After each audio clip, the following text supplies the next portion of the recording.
السلام علیکم کے اس کے ناول پہ آپ سب کو ویلکم۔ ایک خوبصورت ناول پیش کر رہے ہیں جس کا نام ہے اپنے من میں ڈوب کر۔ ناول کی رائٹر ہیں سیما مناف۔ چلیے چلتے ہیں ناول کی جانب۔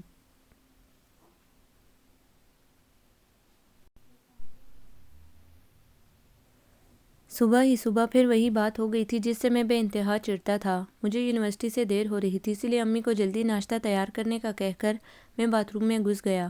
تیار ہو کر میز پر آیا تو امی چاچو کو ناشتہ دے رہی تھیں۔ امی ناشتہ؟ میں نے کرسی پہ بیٹھتے ہوئے ان سے کہا۔ جلدی کریں، مجھے دیر ہو رہی ہے۔ ہاں بناتی ہوں بیٹا۔ وہ ناشتے کی پلیٹیں چاچو کے سامنے رکھ کر ٹرے لیے واپس کچن کی جانب جانے لگی۔ کیا مطلب؟ مجھے غصہ آ گیا۔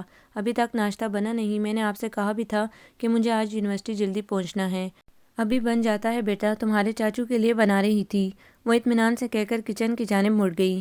میرا پارا آسمان کو چھونے لگا، یعنی میری بات کی اس گھر میں کوئی اہمیت نہ تھی، اور یہ چاچو؟ میں نے چڑھ کر ان کی جانب دیکھا جو مزے سے ناشتہ کرنے میں مصروف تھے۔ میں نے غصے سے کرسی کھسکائی اور اٹھ کھڑا ہوا۔ ارے کہاں چلے، ناشتہ تو کر لو۔ میرے اٹھنے پر وہ میری جانب متوجہ ہوئے۔ مجھے دیر ہو رہی ہے، آپ کریں ناشتہ۔ میں نے لفظ ناشتے کو چبا چبا کر ادا کیا اور دل ہی دل میں جلتا بھنتا باہر نکل آیا۔ اپنی second hand Suzuki motor cycle کو اسٹارٹ کرتے ہوئے میری نظر چاچو کی کرولا پر پڑی تھی اور میرا موڈ مزید آف ہو گیا تھا۔ یہ جلنے اور کڑنے کا روگ مجھے بچپن ہی سے لگ گیا تھا، جب چاچو کو ہر بات میں مجھ پر فوقیت دی جاتی۔ ذہانت میں وہ ہمیشہ ہی بازی لے جاتے تھے۔ فیضان کو دیکھو، چھوٹی کلاس سے اسکول میں ٹاپ کر رہا ہے، اور تم؟ پاپا مجھے گھورتے اور گھورنے کا یہ عمل ہر اس روز دہرایا جاتا جب میرا رزلٹ آؤٹ ہوتا۔ میں بھی کوئی کن ذہن غبی طالب علم نہیں تھا، تیسرا چوتھا رینک تو آ ہی جاتا تھا۔ اب یہ ٹاپ واپ مجھ سے نہیں ہو پاتا تھا تو میں کیا کرتا؟ وہ شکل و صورت میں بھی مجھ سے کچھ بہتر تھے۔ ہر شخص ان کی ظاہری خوبصورتی پر ریجھ جاتا تھا تو میں بھی کوئی ایسا گیا گزرا نہیں تھا۔ بس ان کی ہائٹ 6 فٹ 2 انچ تھی تو میری بھی 6 فٹ سے کم نہیں تھی، بلکہ رنگت تو ان سے کچھ زیادہ ہی کھلتی ہوئی تھی۔ خیر، حسن تو دیکھنے والے کی آنکھوں میں ہوتا ہے، اور مجھے آئینہ دیکھتے ہوئے کبھی احساس کمتری نہیں ہوا تھا۔ لوگ کہتے وہ بہت خوش اخلاق ہیں۔ اب مجھ سے یہ چالاکیاں نہیں ہوتی تھی کہ خواہ مخواہ خوش اخلاقی کا جھنڈا بلند رکھوں، چاہے دل چاہے یا نہیں۔ ہماری عمروں میں صرف 5 سال کا فرق تھا، ہونا تو یہ چاہیے تھا کہ ہم دونوں میں بہت دوستی ہوتی، لیکن رقابت کی یہ آگ جو اندر ہی اندر مجھے بچپن سے جھلسا رہی تھی، اس نے ہمیں ہمیشہ چچا بھتیجا ہی رکھا، کبھی دوست بننے نہیں دیا۔ ابا جی یعنی میرے دادا اپنے اس بیٹے پر بڑا ناز کرتے تھے، اور پاپا کو کبھی اس پر حسد نہیں ہوا۔ انہیں تو خود اپنے اس اکلوتے بھائی سے بڑی محبت تھی۔ پاپا اور امی کی شادی کے وقت وہ محض 4 سال کے تھے، وہ پاپا سے پورے 20 سال چھوٹے تھے۔ پاپا اور چاچو کے درمیان میں 3 بہنیں اور اس دنیا میں آئیں، اور جب چاچو بن بلائے مہمان کی طرح اتنے سالوں بعد اس دنیا میں چلے آئے تو بجائے اس کے کہ ابا جی اور اماں شرمسار ہوتے، پورے گھر میں بے انتہا خوشیاں منائی گئیں۔ وہ بے حد صحت مند اور خوبصورت بچے تھے۔ بھائی اور تینوں بہنیں ان پر جان چھڑکتی تھی۔ پھر کچھ سالوں بعد ان محبتوں میں ایک اضافہ اور ہو گیا، وہ امی تھی۔ اور 1 سال بعد جب میں ان کی گود میں آیا تب بھی وہ محبت برقرار رہی، اور چاچو بڑی شان سے محبت اور توجہ کی اونچی مسند پر براجمان رہے۔ میں نے ہوش سنبھالا تو ہر جگہ چاچو کی ذات چھائی ہوئی تھی۔ فیضان اتنا خوبصورت ہے، فیضان کی ذہانت کا کوئی مقابلہ نہیں، کس قدر تہذیب یافتہ بچہ ہے، کوئی بھی تو خامی نہیں اس میں، خدا ایسی اولاد سب کو دے۔ ہر جانب سے ان کے لیے ایسے ہی جملے میرے کانوں میں اترتے اور میرے دل میں ان کے لیے چھپی نفرت اور رقابت میں اضافہ ہو جاتا۔ میرے تو اپنے والدین میرے اپنے نہیں تھے، ان پر پورا چاچو کا قبضہ تھا۔ میرے بعد میرے 2 اور بہن بھائی سدرا اور اشمل بھی اس دنیا میں آئے، لیکن مجھے ان سے کبھی حسد یا جلن محسوس نہیں ہوئی۔ یہ اور بات کہ میں نے کبھی صاف لفظوں میں حسد اور رقابت کو زبان نہیں دی تھی، لیکن دل ہی دل میں اس آگ نے میرے پورے وجود کو لپیٹ میں لے لیا تھا۔ چاچو کے ساتھ میرے اس تناؤ اور کھچاؤ کو سب لوگ اس رشتے کا تقاضا سمجھتے تھے جو میرے اور ان کے درمیان تھا۔ عمروں کا فرق کتنا بھی کم ہوتا، بہرحال وہ میرے چچا تھے۔ اشمل اور سدرا البتہ ان سے کافی فری تھے، جس پر اماں یعنی میری دادی انہیں اکثر ڈانٹتی تھیں کہ دیکھو ایک عقرب بھی تو ہے، مجال ہے چچا سے کوئی مذاق کر لے، کتنا ادب کرتا ہے۔ لیکن ان کا جواب ہوتا کہ چاچو ہیں ہی ایسے، ان سے بھلا کوئی کس طرح تکلف سے پیش آ سکتا ہے۔ پھر وہ کب ان کے ساتھ بات کرتے وقت اخلاقی تقاضوں کا خیال نہیں رکھتے، بے تکلفی میں بھی تہذیب کا دامن نہیں چھوڑتے۔ خود چاچو بھی ان کی اس بے تکلفی اور ہنسی مذاق میں ان کا بھرپور ساتھ دیتے تھے۔ صرف ایک میں ہی تھا جو سب سے الگ تھلگ رہتا تھا، خاص طور پر جب میرے مقابلے میں انہیں فوقیت دی جاتی تو میری اس نفرت اور چڑ میں مزید اضافہ ہو جاتا۔ کمپیوٹر سائنس میں ایم ایس کرنے کے بعد انہوں نے ایم بی اے کیا۔ ایم بی اے کرتے ہی انہیں جاب مل گئی اور اب ایک ملٹی نیشنل کمپنی میں اعلیٰ عہدے پر فائز تھے۔ جلد ہی انہوں نے آفس کی جانب سے ملی ہوئی گاڑی خود خرید لی تھی۔ ان کی معقول تنخواہ ہر ماہ کی 5 تاریخ کو ان کے ہاتھ سے امی کے ہاتھ میں منتقل ہو جاتی۔ پہلی مرتبہ جب انہوں نے ایسا کرنا چاہا تو امی نے کافی تامل کیا تھا۔ نہیں فیضان، تمہاری تنخواہ پر میرا کوئی حق نہیں، تم اماں کے ہاتھ میں دو یہ سب۔ کمال ہے بھابھی، سالوں سے گھر کا سارا خرچ آپ کے ہاتھ میں ہے، اماں تو کب کی ریٹائر ہو کر سکون کی زندگی گزار رہی ہیں۔ پھر یہ پیسے لے کر وہ کیا کریں گی؟ انہوں نے حیرت سے پوچھا تھا۔ کبھی بھی صحیح، لیکن بہرحال یہ ان کا حق ہے۔ امی بدستور اپنے موقف پر ڈٹی رہیں، اور یوں چاچو نے جب اپنی تنخواہ اماں کو دی تو وہ حیران ہو کر پوچھنے لگیں، ارے بچے، مجھے کیوں دے رہا ہے یہ سب؟ اپنی بھابھی کو دے، میں تو ان چکروں سے آزاد ہوں اب۔ لیجئے انہیں دو تو وہ کہتی ہیں کہ ان پر اماں کا حق ہے، آپ کو دوں تو آپ کہتی ہیں مجھے یہ سب بھابھی کو دینا چاہیے، میں کیا کروں بھائی؟ ارے بیٹا، یہ اس کی سعادت مندی ہے کہ اس نے ایسا کہا ہے، ورنہ تو ان پیسوں پر اس کا زیادہ حق ہے۔ آج جو تو کسی لائق ہے تو اس میں ماں باپ کی دعاؤں کے ساتھ ساتھ تیرے بھائی اور بھابھی کا بڑا ہاتھ ہے۔ انہوں نے اولاد کی طرح پالا ہے تجھے، پڑھایا لکھایا، اس قابل بنایا، اپنے بچوں سے بڑھ کر سمجھا، ورنہ ہم دونوں بوڑھے تو اس عمر میں تیری دیکھ بھال نہ کر سکتے بیٹا۔ جانتا ہوں اماں، تبھی تو میں آپ سے پہلے ان کے پاس گیا تھا۔ یوں امی کے لاکھ منع کرنے کے باوجود وہ ہر مہینے اپنی پوری تنخواہ ان کے ہاتھ میں تھما دیتے اور وہاں سے کھسک لیتے، اور امی یقیناً کبھی بے حد ضرورت پڑنے پر ہی اس میں سے کچھ خرچ کرتی تھیں، ورنہ وہ ساری رقم بینک میں جمع ہو رہی تھی۔ پھر جب ایک روز چاچو چمچماتی کرولا گھر لے آئے تو سب حیران رہ گئے۔ آفس کی طرف سے ملی ہے، انہوں نے چمکتے ہوئے چہرے کے ساتھ بتایا۔ واہ چاچو، مزے آ گئے آپ کے تو۔ اشمل نے رشک سے انہیں دیکھا تھا۔ صرف میرے کیوں، آپ سب مزے کریں گے، انہوں نے کہا۔ تم یہ گاڑی خرید کیوں نہیں لیتے فیضان؟ امی نے اچانک پوچھا تو وہ ان کی سادگی پر مسکرا دیے۔ آپ کو معلوم ہے کرولا کتنے کی آتی ہے؟ انہوں نے امی کو چھیڑا تھا۔ ہاں بھلا کتنے کی؟ اور جب انہوں نے بتایا تو وہ اٹھ کر اندر کمرے میں گئیں اور ایک چیک بک لا کر ان کے سامنے رکھ دی۔ کل صبح چلیں گے بینک، تم پیسے نکلوا لو، پھر یہ گاڑی اپنے نام کروا لینا، نہیں تو ایسی ہی دوسری گاڑی کسی شو روم سے خرید لینا۔ لیکن یہ اتنے پیسے آپ کے پاس آئے کہاں سے؟ وہ حیران رہ گئے۔ تمہارے اپنے ہی ہیں۔ پاپا جو اب تک خاموشی سے مسکراتے ہوئے سب سن رہے تھے اچانک بولے، میرے؟ لیکن وہ ایک لمحے کے لیے رکے، پھر سب سمجھ گئے۔ ان کے چہرے پر ناراضی اور افسردگی کے تاثرات بیک وقت ابھرے۔ اس کا مطلب ہے کہ آپ میرے پیسوں کو پرایا سمجھتے ہیں، تب ہی آج تک انہیں خرچ نہیں کیا۔ ارے نہیں بھائی، ضرورت پڑنے پر خرچ بھی کیا ہے، تم اکاؤنٹ میں دیکھ لینا، لیکن اب اضافی رقم کو یوں اڑایا تو نہیں جا سکتا۔ میں نے اس نیت سے جمع کر لی تھی کہ تمہاری شادی میں کام آئے گی۔ امی نے جلدی سے صفائی پیش کی۔ ہاں، صرف میری ہی شادی میں؟ ان کا موڈ ایک دم آف ہو گیا تھا۔ پھر وہ وہاں سے اٹھنے ہی لگے تھے کہ پاپا نے انہیں روک لیا۔ ارے نہیں یار، صرف تمہاری ہی کیوں، جس کی بھی پہلے ہو جائے۔ تم بڑے ہو اسی لیے تمہارا خیال سب سے پہلے آیا تھا، ہو سکتا ہے پہلے میں ہی کر لوں دوبارہ۔ ارے واہ، امی نے انہیں گورا تھا، ورنہ اچھی طرح جانتی تھی کہ پاپا ماحول کے بوجھل پن کو دور کرنے کے لیے مذاقاً ایسا کہہ رہے ہیں۔ چلیے پھر آپ کی بارات اس نئی گاڑی میں لے کر چلیں گے۔ چاچو نے اپنی عادت سے مجبور ہو کر فوراً ہی اپنا موڈ ٹھیک کر لیا تھا۔ اچھا، اب میری سوکن لاؤ گے تم دونوں بھائی مل کر؟ امی نے خفگی سے ان کے بال بکھیرے تھے تو انہوں نے ہنس کر ان کے ہاتھ تھام لیے تھے، اور میں دل ہی دل میں کرتا اس ہنستے بستے ماحول سے باہر نکل آیا تھا۔ میں ان دنوں یونیورسٹی نیا گیا تھا، جبکہ چاچو کو جاب کرتے 3 سال ہو رہے تھے۔ انہیں اپنی قابلیت کی وجہ سے تعلیم مکمل کرتے ہی بے حد اچھی جاب مل گئی تھی، اور مجھے ابھی عملی زندگی میں قدم رکھنے میں کچھ وقت درکار تھا اور اپنی ضرورتوں کے لیے امی کے سامنے ہاتھ پھیلانا پڑتا تھا۔ اس روز میں پوری رات سوچتا رہا کہ بجائے اپنے والدین کو کچھ دینے کے، میں ان سے اپنی ضرورت کے لیے لیتا رہتا ہوں۔ پھر میں نے 2 دوستوں کی مدد سے 3-4 ٹیوشنز حاصل کر لی۔ میرا میتھس اچھا تھا اور مجھے معقول پیسے ملنے لگے۔ گھر والوں کو میرے سارا دن باہر رہنے پر اعتراض رہنے لگا تھا۔ ان کا خیال تھا کہ میں ادھر ادھر دوستوں میں وقت ضائع کرتا ہوں، لیکن جب میرے پاس اتنی رقم جمع ہو گئی کہ میں ایک سیکنڈ ہینڈ موٹر سائیکل خرید سکتا تو میرا یہ بیت گھر والوں کے سامنے کھل گیا۔ ارے بیٹا، تمہیں موٹر سائیکل چاہیے تھی تو مجھ سے کہتے، اتنا تردد کرنے کی کیا ضرورت تھی بھلا؟ امی خفا ہونے لگی تو میں سوچ کر رہ گیا کہ اس سے پہلے انہیں اس بات کا خیال کیوں نہ آیا تھا کہ میں بسوں میں دھکے کھاتا پھرتا ہوں۔ پاپا اپنی گاڑی آفس لے جاتے ہیں، پھر وہ شام میں ہی گھر میں گھستے تھے۔ میرے بارے میں تو ان کا پکا خیال تھا کہ میں نے اگر ان کی گاڑی چلائی تو میں اسے کچھ نہ کچھ کر ڈالوں گا، یعنی میں اسکول جاتا بچہ تھا ان کی نظر میں۔ ہاں البتہ کبھی کبھار چاچو ضرور اسے استعمال کر لیتے تھے۔ اب ان کی گاڑی کے بعد یہ سلسلہ بھی ختم ہو گیا تھا۔ کوئی بات نہیں امی، اچھی بات ہے کہ اپنا بوجھ خود اٹھانا چاہیے، میں نے پھیکی سی مسکراہٹ کے ساتھ جواب دیا تھا۔ لیکن گھر میں کسی کو بھی میری موٹر سائیکل سے دلچسپی نہیں تھی۔ بھلا 2 گاڑیوں کے ہونے کے بعد میری موٹر سائیکل کی کیا دال گلنی تھی؟ بس میرا مسئلہ حل ہو گیا تھا۔ اور پڑھائی کیسے جا رہی ہے؟ چاچو آتے جاتے کبھی کبھار ضرور پوچھ لیا کرتے۔ جی بالکل ٹھیک، میں زبردستی چہرے پر مسکراہٹ سجا لیتا۔ مزے کی بات تھی کہ میں نے کبھی ان پر یہ ظاہر نہیں ہونے دیا تھا کہ مجھے ان سے اتنی شدید چڑ ہے۔ وہ تو اسے میری سنجیدہ مزاجی پر محمول کرتے تھے۔ میں نے دل ہی دل میں سوچ لیا تھا کہ مجھے زندگی میں ان سے زیادہ بلند مقام حاصل کرنا ہے، ان سے آگے جانا ہے، تاکہ دوسرے میرے بارے میں بھی یہی کچھ کہنے پر مجبور ہو جائیں جو وہ چاچو کے لیے ہر گھڑی کہا کرتے تھے۔ میں نے آہستہ آہستہ غیر محسوس طریقے سے گھر کے بہت سے کام اپنے ذمہ لے لیے۔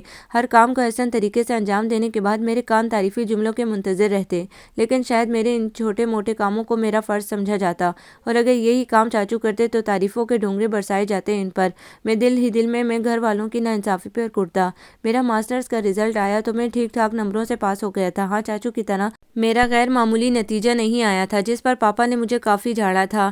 فیضان کو دیکھو، کتنا اچھا رزلٹ آیا تھا اس کا، ہمیشہ ہی آتا رہا۔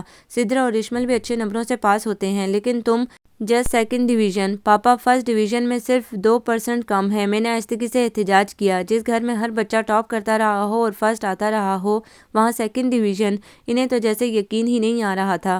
پاپا میں جتنا پڑھ سکتا تھا پڑھ لیا، پلیز اسی پر اکتفا کریں۔ میں سنجیدگی سے کہہ کر وہاں سے چلا آیا۔ انہیں سمجھانا بیکار تھا، مرغے کی ایک ٹانگ کی مانند وہ ایک ہی بات دہراتے رہتے۔ ساری گڑبڑ چاچو نے پھیلائی ہوئی تھی۔ انہوں نے گھر والوں کو اچھے اور اعلیٰ نتائج کا عادی بنا دیا تھا۔ اب یہ اوس درجے کا نتیجہ ان سے برداشت ہی نہیں ہو رہا تھا۔ حالانکہ رات میں چاچو نے انتہائی خوش دلی سے مجھے مبارکباد دی تھی، لیکن میرے دل میں ان کے لیے بغض اور کینے میں کمی نہیں ہوئی تھی۔ سب دنیا دکھاوا ہے، میں نے دل میں سوچا تھا۔ ہاں، البتہ سدر اور اشمل کی مبارکبادیں میں نے خوش مزاجی سے وصول کی تھی۔ وہ میرے بہن بھائی تھے، ان سے میرا کوئی مقابلہ نہ تھا۔ چاچو اور میرے درمیان یہ مقابلے کی فضا کب پیدا ہوئی تھی مجھے اس کا علم نہیں، لیکن ہوش سنبھالتے ہی میں خود بخود ایسا محسوس کرنے لگا تھا شاید اس میں گھر والوں کا ہاتھ ہو، جو بات بات میں ہم دونوں کا مقابلہ کرنے بیٹھ جاتے تھے۔ اس وقت وہ یہ بھول جاتے تھے کہ سگے بہن بھائیوں میں بھی ہر بچہ ایک جیسی ذہانت، صورت اور صلاحیتوں کا مالک نہیں ہوتا، مزاج تک الگ ہوتا ہے، پھر ان میں ایک جیسی صلاحیتیں ڈھونڈنا مناسب نہیں ہوتا۔ لیکن والدین اور گھر والے یہ چھوٹی سی بات نہیں سمجھتے۔ میرے دل میں فیضان چاچو کے لیے چڑ انہی لوگوں کی پیدا کی ہوئی تھی۔ نہ وہ ہر بات میں ان کی مثالیں دیا کرتے، نہ ہی میں ان سے چڑھتا۔ مجھے لگتا جیسے چاچو دل ہی دل میں اس صورتحال اور میری اندرونی کیفیات سے لطف اندوز ہو رہے ہوں۔ انہیں بخوبی احساس تھا کہ وہ ہر معاملے میں مجھ سے بہت بہتر نہ صحیح تو بھی بہتر ہیں، اور میں یہ جان کر جلتا کرتا رہتا ہوں، اسی لیے وہ اپنی صلاحیتوں کو مزید بہتر اور اعلیٰ بنانے کی کوششیں تیز کر دیتے، یا شاید ایسا نہ ہو اور مجھے ہی لگتا ہو۔ بہرحال جو بھی کچھ تھا، میری شخصیت ان سب باتوں سے مسخ ہو رہی تھی۔ پاپا چاہتے تھے کہ میں آگے بھی پڑھوں۔ میری اکنامکس میں ماسٹرز کی ڈگری ویسے بھی انہیں قابل اعتنا نہیں لگتی تھی، لیکن میں اب پریکٹیکل لائف میں آنا چاہتا تھا تاکہ میں بھی گھر کے مسائل میں ہاتھ بٹا کر تعریفوں کے چند ڈونگرے سمیٹ سکوں جو چاچو دونوں ہاتھوں سے سمیٹ رہے تھے۔ پاپا نے اس بات پر کافی ڈانٹا تھا کہ ابھی اس کی کیا ضرورت ہے، مجھے مزید تعلیم حاصل کرنی ہے، لیکن میں نے ان کی کسی بات پر کان نہ دھرا، اور اپنے ایک دوست کے والد کی توسط سے مجھے ایک پرائیویٹ کمپنی میں جاب مل گئی۔ میں نے جب پہلی تنخواہ امی کے ہاتھ پر لا کر رکھی تو وہ کچھ دیر کے لیے خاموش بیٹھی رہ گئیں۔ بیٹا، یہ چند ہزار کی نوکری کس کام کی؟ تم اپنے پاپا کی بات مان لیتے۔ امی، آپ بھی کمال کرتی ہیں۔ مجھے سخت غصہ آ گیا۔ یہاں ہزاروں طالب علم ہر سال پڑھ کر نکلتے ہیں، نوکری کے لیے جوتیاں چٹکھاتے پھرتے ہیں، لیکن انہیں نوکریاں نہیں ملتی۔ یہ تو شکر ہے کہ مجھے اتنی جلدی اور اتنی آسانی سے نوکری مل گئی، ترقی بھی ہو جائے گی۔ میں ساری عمر اس سیٹ پر تو بیٹھا نہیں رہوں گا۔ آپ دوسروں سے میری تنخواہ کا مقابلہ کیوں کر رہی ہیں؟ کیا آپ کو اس بات کی خوشی نہیں کہ یہ آپ کے بیٹے کی پہلی کمائی ہے؟ آخر میں شاید میری آواز رند گئی تھی۔ امی نے چونک کر مجھے دیکھا اور جیسے سب سمجھ گئیں۔ آخر کو ماں تھی۔ نہیں بیٹا، میرے لیے تو یہ چند ہزار لاکھوں سے کم نہیں، یہ میرے بیٹے کی محنت کی کمائی ہے۔ بس میں تو یہ چاہتی ہوں تم کسی سے کم نہ رہو، نہ آج نہ کل، خوب ترقی کرو۔ کسی کو بھی سدا ساتھ نہیں رہنا ہوتا۔ جب تم اپنی دنیا الگ بساؤ تو تمہارے پاس ایسے وسائل ہوں کہ تم تنہا ان کا مقابلہ کر سکو۔ کوئی کسی کا بوجھ نہیں اٹھاتا، ہر شخص کو اپنی دنیا خود بنانی ہوتی ہے، لیکن محدود آمدنی اس چھوٹی سی دنیا میں تلخیاں پیدا کر دیتی ہے۔ خوشحالی رشتوں میں توازن اور محبتوں کو برقرار رکھتی ہے۔ وہ مجھے رسانیت سے سمجھا رہی تھی اور میری سمجھ میں ہر بات آ رہی تھی۔ آپ ٹھیک کہتی ہیں امی۔ میں نے محبت سے ان کے دونوں ہاتھ تھام لیے۔ ابھی تو ابتدا ہے، زندگی ختم تو نہیں ہو گئی۔ میں بھی آگے بڑھنے کی ہر ممکن کوشش کروں گا، خوب محنت کروں گا، آپ کو مجھ سے مایوسی نہیں ہوگی۔ میری باتوں پر ان کی آنکھوں میں ایک چمک سی آ گئی، اور یہی چمک میرے لیے آگے کی زندگی میں روشنی پھیلاتے ہوئے راستہ بنانے کے لیے ناگزیر تھی۔ میری ساری دعائیں تیرے ساتھ ہیں میرے بچے۔ انہوں نے میرا ماتھا چوم لیا۔ میں نے آہستہ آہستہ کسی کو احساس دلائے بغیر گھر کی بہت سی ذمہ داریاں اور گھر والوں کی بہت سی ضرورتیں اپنے ہاتھ میں لے لی تھیں۔ کبھی ابا جی اور اماں کی دوائیں لے آتا تو کبھی ان کے لیے ٹانکس اور جوس کے ڈبوں کا ڈھیر لگا دیتا۔ ابا جی، آپ یہ چیزیں روزانہ لیا کیجیے، آپ بہت کمزور ہوتے جا رہے ہیں۔ حالانکہ وہ اپنی عمر کے مطابق بہت صحت مند تھے۔ اماں، آپ بھی اپنا خیال رکھا کریں۔ دیکھیں ابا جی اس عمر میں بھی اپنا اتنا خیال رکھتے ہیں، اپنی دوا، ڈائٹ اور واک سے خود کو کس قدر فٹ رکھا ہوا ہے انہوں نے۔ آپ کو تو اپنا بالکل خیال نہیں نہیں، آج سے میں اپنے ہاتھ سے آپ کو یہ سب چیزیں کھلاؤں گا۔ اماں کو تنہا پا کر میں ان سے کہنے لگتا۔ میری توجہ اپنائیت اور محبت پر وہ نہال ہو جاتی۔ وہ فطرتاً بہت محبت کرنے والی تھی۔ پوتے کی اتنی غیر معمولی توجہ یقیناً انہیں خوش کرنے کے لیے کافی تھی۔ چاچو جس کمپنی میں تھے وہ انہیں تنخواہ تگڑی دیا کرتے تھے تو ان سے کام بھی کافی لیا کرتے تھے، اسی لیے وہ گھر اور گھر والوں کو اتنا وقت نہیں دے پاتے تھے، اور ان کی اسی کمزوری کو پکڑ کر میں کافی فعال ہو گیا تھا۔ پاپا کو میں نے گھر کی ذمہ داریوں سے بالکل بری ذمہ کر دیا تھا، اور گھر میں جب بھی کسی پلمبر، الیکٹریشین یا کسی کارپینٹر کی ضرورت پڑتی، جو کچھ مجھے آتا میں خود کرنے بیٹھ جاتا، نہیں تو انہیں گھر لا کر کام کروانے کی ذمہ داری میں نے لے لی تھی۔ اشمل ابھی میٹرک میں تھا، اسے بچہ کہہ کر میں نے ان کاموں سے دور ہی رکھا تھا۔ میں نہیں چاہتا تھا کہ میری ان سرگرمیوں میں کوئی میرا ہاتھ بٹائے۔ میں تنہا ہی اپنے نمبر بڑھا رہا تھا، بس ایک ہی خواہش میرے دل میں جڑ پکڑتی جا رہی تھی۔ جب کوئی یہ کہتا کہ دیکھو فیضان کو اس سے تو گھر سے کوئی دلچسپی نہیں، اور بیچارہ اغلب گھر اور گھر والوں کے لیے کس طرح جان مارتا رہتا ہے، میرے کان شدت سے ان جملوں کے منتظر رہتے تھے۔ لیکن یہاں آ کر گھر والے اس مقابلے کو بھول جاتے تھے جو بچپن ہی سے چاچو اور میرے درمیان پیدا کر دیا گیا تھا۔ اس روز پاپا کے کسی دوست کی دعوت تھی۔ پاپا کے ان دوست کو ہم سب نے کافی سال پہلے دیکھا تھا، پھر وہ لندن چلے گئے۔ ابھی چند سال پہلے کراچی شفٹ ہوئے تھے، تب پاپا نے انہیں گھر پر ایک بار مدعو کیا تھا، لیکن ان دنوں میں اپنے آپ میں مگن رہا کرتا تھا، اس لیے ان سے ملاقات نہ ہو سکی تھی۔ اب وہ اپنی بڑی بیٹی کے پاس لندن جا رہے تھے، جس کی شادی انہوں نے وہیں کر دی تھی، لیکن ان کی چھوٹی بیٹی اپنے لاسٹ سیمسٹرز کی وجہ سے ان کے ساتھ نہیں جا رہی تھی، اور میرے سننے میں آیا تھا کہ وہ ہمارے ہاں ہی ٹھہرے گی، کہ اس کا سارا ددیال اسلام آباد میں تھا اور ننیال میں صرف ایک خالہ تھی جو امریکہ میں تھی۔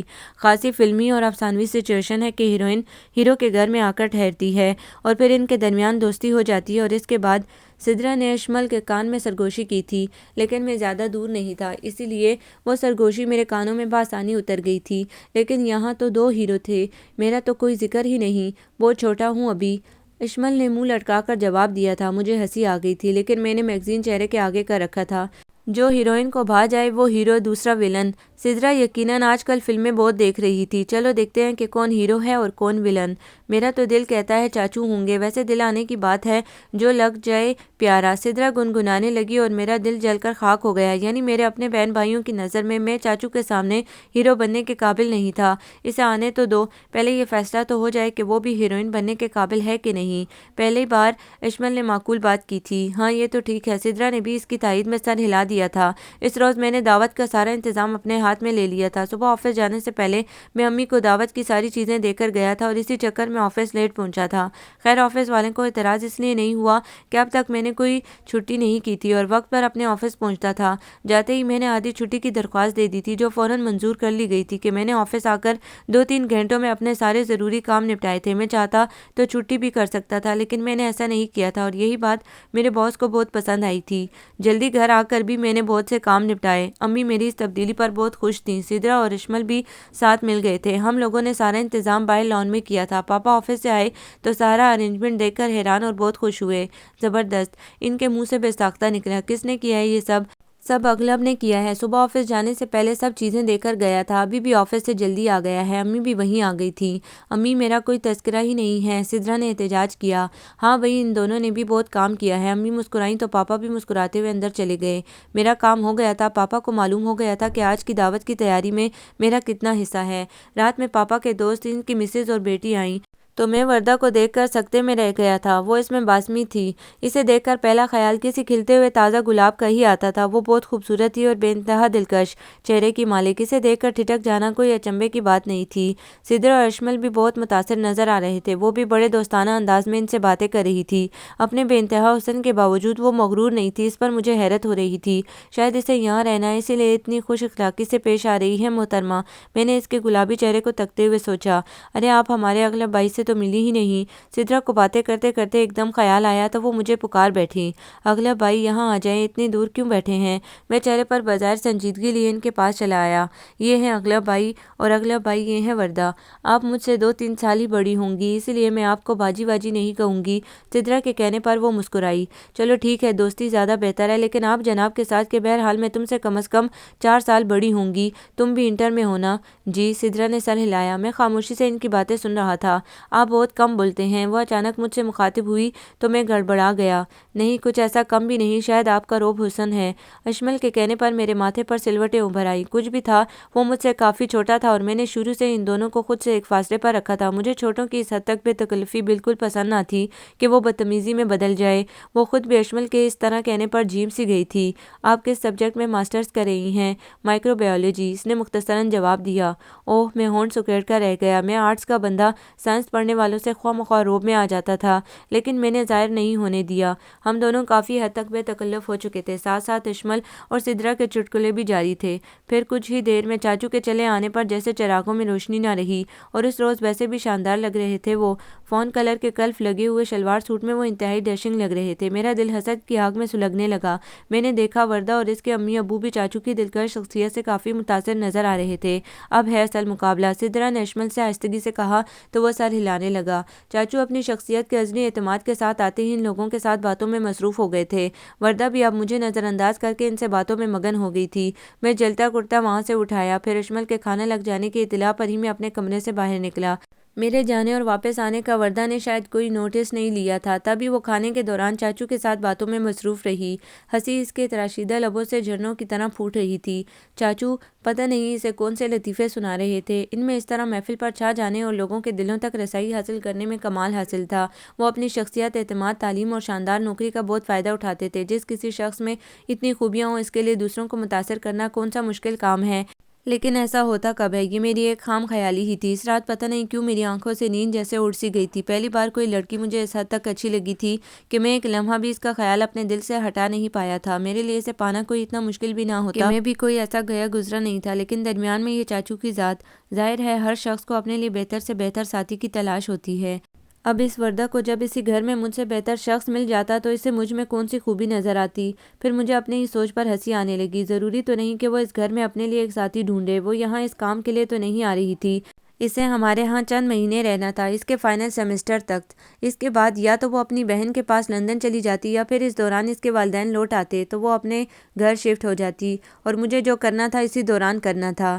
جس روز وہ وردہ کے والدین کو لندن جانا تھا، ہمارا پورا ہی گھر انہیں ایئرپورٹ چھوڑنے گیا تھا۔ فلائٹ رات کی تھی، اس لیے چاچو بھی ہمارے ساتھ چل رہے تھے، لیکن مجھے لگ رہا تھا کہ فلائٹ دن کی بھی ہوتی تو وہ آفس سے چھٹی کر کے ضرور چلتے۔ میرا ذاتی خیال میں وہ بھی وردہ کی زلفوں کے اسیر ہو چکے تھے۔ اپنا خیال رکھنا بیٹا، اور پریشان نہ ہونا۔ شانزا کا مسئلہ نہ ہوتا تو ہم کبھی تمہیں اکیلا چھوڑ کر نہ جاتے۔ تمہاری ممی کے ساتھ میں بھی اپنے کچھ کام نپٹا کر آ جاؤں گا۔ احسن انکل اسے اپسیٹ دیکھ کر سمجھا رہے تھے۔ کمال کرتے ہو احسن، وردہ کوئی غیروں میں تو نہیں رہے گی؟ دیکھنا اتنے دنوں میں اسے یہاں اتنی محبت ملے گی کہ ہو سکتا ہے جب تم واپس آؤ تو یہ تم لوگوں کے ساتھ جانے سے انکار کر دے۔ پاپا نے مسکراتے ہوئے انہیں تسلی دی تو وہ ہنستے ہوئے ان کے گلے لگ گئے۔ بس اللہ کے بعد ہماری بیٹی آپ لوگوں کے حوالے ہے، آنٹی نے روندے ہوئے لہجے میں کہا۔ یقیناً وہ انتہائی مجبوری کی حالت میں وہاں جا رہی تھیں۔ ان کی بڑی بیٹی شانزا ان دنوں پریگننٹ تھی اور کچھ پیچیدگیوں کے باعث ڈاکٹرز نے اسے مکمل بیڈ ریسٹ بتایا تھا۔ ڈیلیوری میں 2.5 ماہ باقی تھے، اور وہاں اس کے شوہر کے علاوہ اس کی دیکھ بھال کرنے والا کوئی نہ تھا۔ وہ اپنی نوکری کی وجہ سے اسے مکمل وقت دینے سے قاصر تھا۔ خود وہ اتنا لمبا سفر طے کر کے یہاں آ نہیں سکتی تھی۔ یہ اس کا پہلا بچہ تھا جو شادی کے 5 سال بعد، بہت دعائیں اور منت مرادوں کے بعد اس دنیا میں آ رہا تھا، ورنہ شاید وہ وردہ کو یوں چھوڑ کر کبھی نہ جاتی۔ آپ بالکل فکر مت کریں بھابھی، وردہ میری سدرا کی طرح رہے گی میرے گھر میں، آپ بالکل بے فکر ہو کر جائیں۔ امی بھی آنٹی کو تسلی دینے لگی۔ چاچو بھی آگے بڑھ کر بڑے طریقے سے ان دونوں کو سمجھا رہے تھے، وردہ کو تسلی دے رہے تھے۔ اشمل اور سدرا بھی اس کام میں آگے آگے تھے۔ ایک میں ہی تھا جو انتہائی خاموش ایک کونے میں کھڑا اسے دیکھے جا رہا تھا۔ اس کے آنسو جیسے میرے دل پر گر رہے تھے۔ اس کی ناک رونے سے گلابی ہو رہی تھی اور آنکھیں، اف، خوبصورتی تو جیسے اس لڑکی پر ختم تھی۔ روتے روتے اس نے جوں ہی گردن اٹھائی تو اتفاقاً اس کی نظریں مجھ سے ٹکرا گئیں۔ میرے یوں ایک ٹک دیکھنے پر وہ تھوڑا سا گڑبڑا گئی تھی۔ میں بھی جھیم کر ادھر ادھر دیکھنے لگا۔ واپسی میں وہ بہت خاموش تھی، حالانکہ اشمل اور سدرا اسے مستقل بہلا رہے تھے۔ ہم چاروں پاپا کی گاڑی میں بیٹھے تھے، جبکہ امی اور پاپا چاچو کی گاڑی میں بیٹھے تھے، اور سدرا کے ساتھ پیچھے کی سیٹ پر بیٹھی صرف اپنے ہاتھوں کو تک رہی تھی۔ وہ شاید وہ زندگی میں پہلی بار اپنے ماں باپ سے یوں جدا ہوئی تھی۔ وردہ آپ اتنی اداس نہ ہونا، میں آپ کو یقین دلاتی ہوں کہ آپ کو ہمارے گھر میں بالکل اجنبیت محسوس نہیں ہوگی، ہم سب آپ کو بہت اچھی کمپنی دیں گے، آپ سب بھول جائیں گی اور پھر 3-4 مہینوں کی تو بات ہے، یوں چٹکی بجاتے گزر جائیں گے۔ سدرا نے یوں چٹکی بجائی جیسے واقعی وہ اتنے سارے دن اتنی آسانی سے گزر جائیں گے۔ مجھے اس کی دلی کیفیت کا اچھی طرح سے اندازہ تھا، شاید کوئی اور لڑکی ہوتی تو وہ بھی اسی طرح افسردہ ہوتی۔ سدرا کے کہنے پر وہ آہستہ سے مسکرائی۔ سوری، میں نے تم سب کو اپنی وجہ سے پریشان کر دیا ہے۔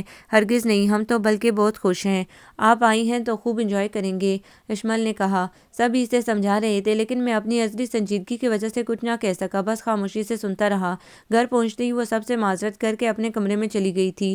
دوسری صبح اسے نارمل دیکھ کر میں حیران رہ گیا تھا۔ میرا خیال تھا کہ وہ رات بھر روتی رہی ہوگی، اس کی آنکھیں نیند کی کمی اور رونے کی وجہ سے سوجی ہوئی ہوں گی، لیکن حیرت انگیز طور پر اس نے خود کو سنبھال لیا تھا۔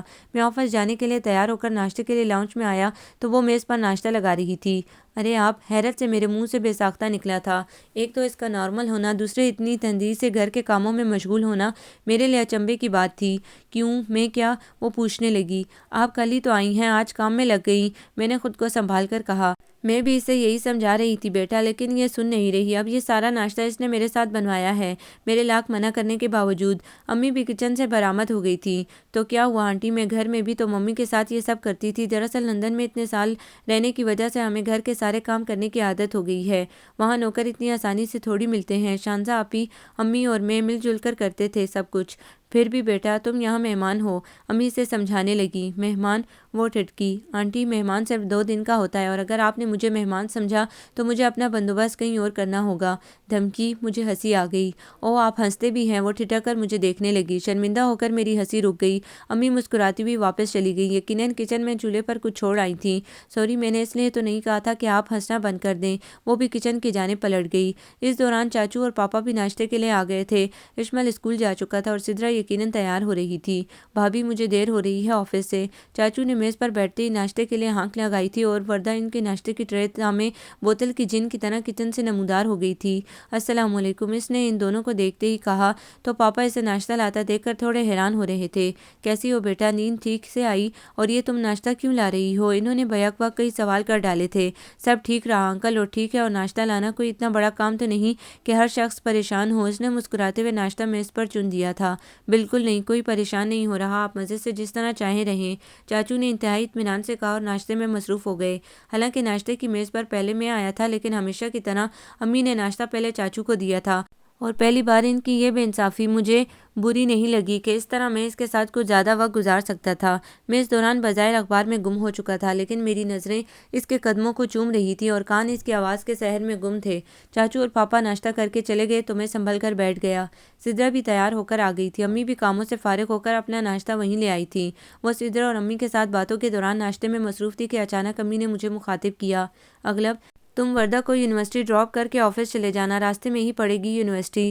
راستے میں نہ بھی پڑتی تو کوئی مسئلہ نہیں تھا امی، میں نے دل ہی دل میں کہا اور منہ سے جی اچھا کہہ کر سر ہلا دیا۔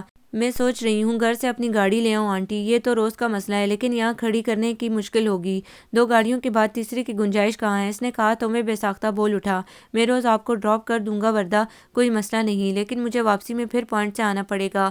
ہاں یہ تو ہے، امی نے کہا، چلو دیکھتے ہیں، رات میں تمہارے انکل سے مشورہ کریں گے۔ سدرا کو اسی لیے تو وین لگوا دی ہے کہ دوپہر میں یہ تینوں اپنے آفس سے نہیں اٹھ سکتے۔ چلیں آپ تیار ہیں تو جلدی آ جائیں، میں نے اٹھتے ہوئے کہا۔ میرا دل اس کے اس طرح ساتھ جانے پر بلیوں اچھل رہا تھا۔ جی بس میں بیگ وغیرہ لے آتی ہوں۔ وہ اندر اپنے کمرے کی طرف چلی گئی۔ بیٹا، تم سے کہنے کی تو ضرورت نہیں کہ تم ماشاءاللہ سمجھدار ہو، لیکن یہ بچی ہماری مہمان ہے، اسے کوئی شکایت نہ ہو، اس کے والدین نے بہت اعتماد کر کے اسے ہمارے پاس چھوڑا ہے۔ جی امی، آپ بے فکر رہیں۔ میں نے اپنا موبائل اور موٹر سائیکل کی چابی میز پر سے اٹھائی۔ آج مجھے اور شدت سے اپنی سیکنڈ ہینڈ موٹر سائیکل بہت بری لگ رہی تھی۔ میری نظروں کے سامنے چاچو کی کرولا گھوم رہی تھی۔ آپ موٹر سائیکل پر بیٹھ جائیں گی نا؟ اس کے آنے کے بعد میں نے سنجیدگی سے پوچھا تو وہ اس بات میں سر ہلا کر انتہائی اطمینان سے میرے پیچھے بیٹھ گئی۔ میرا جی چاہا موٹر سائیکل کو زوردار ایڑ لگاؤں اور ہوا سے باتیں کرنے لگوں۔ ابھی کچھ دیر پہلے جو موٹر سائیکل مجھے انتہائی بری لگ رہی تھی، اب اس کی افادیت کا مجھے شدت سے احساس ہو رہا تھا۔ گاڑی ہوتی تو وہ میرے اتنے نزدیک کیسے ہوتی؟ پھر مجھے اپنی اس گھٹیا سوچ پر خود ہی غصہ آنے لگا۔ اگر مجھے اس سے محبت ہو چلی تھی تو اس طرح سوچنا مجھے زیب نہیں دیتا تھا۔ میں جیسے خود سے لڑ رہا تھا۔ آپ ہمیشہ ایسے ہی خاموش اور سنجیدہ کیوں رہتے ہیں؟ اس نے اچانک پوچھا۔ پتہ نہیں، شاید یہ میری فطرت ہے یا عادت، میں نے سنبھل کر جواب دیا۔ ہنسا بولا کریں، آپ تو خوش نصیب ہیں کہ اتنے لوگوں میں گھرے رہتے ہیں۔ تنہائی کتنی بری چیز ہوتی ہے یہ مجھ سے پوچھیں۔ جب انسان کسی سے باتیں کرنے کو ترس جاتا ہے، پھر آپ کے ہاں تو ماشاءاللہ سب ہنسمکھ ہیں، اشمل سدرا، آپ کے چاچو، انکل، آنٹی، حتیٰ کہ آپ کے دادا اور دادی بھی۔ بس کہاں نہ عادت سی بن گئی ہے، خیر کوشش کروں گا۔